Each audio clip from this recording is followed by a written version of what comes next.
The man felt like a complete failure. So he drove out to a secluded park, got out of the car, stuffed a towel into the exhaust pipe, turned the key to start the engine, and floored the gas pedal. Instantly, a rush of exhaust fumes began to fill the vehicle. Murphy, still a young man, was drowning in debt. He owed over $1 million. The mounting pressure was tearing his family apart. His plan was to stage a fake accident in order to pass off his suicide as an unfortunate mishap, hoping the insurance payout would give his wife and daughter a chance at a better life. But just as he was on the brink of death, a muffled knocking came from the car window.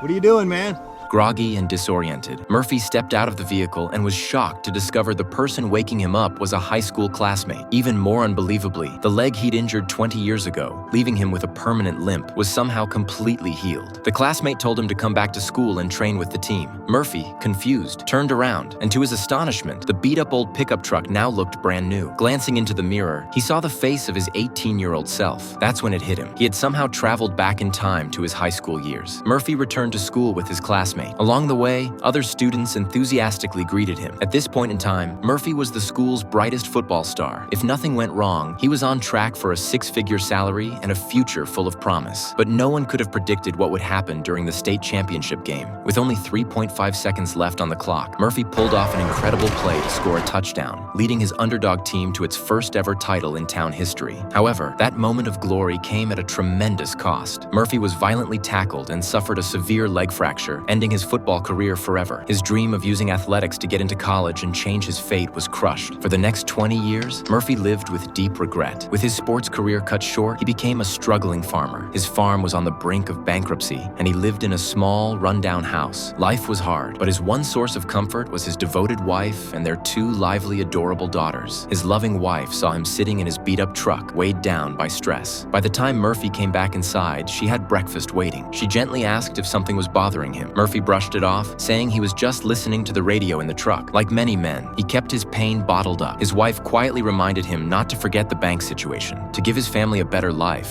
Murphy had bet everything on a high-risk plan. While everyone else planted corn, he took out a loan to plant 200 hectares of soybeans. The risk was high, but so were the potential rewards. This was his only shot at turning things around. But the soybeans weren't ready for harvest yet, and the loan was already 4 months overdue. If he couldn't repay most of the debt within 3 days, the bank would auction off all his assets in 2 weeks. His entire family would be homeless. Sitting on the couch, holding his sleeping daughter, Murphy kept rewatching the video of the game where he broke his leg. He hated himself for it. 2 teammates had been wide open, yet he'd gone for glory, and in doing so, ruined the rest of his life.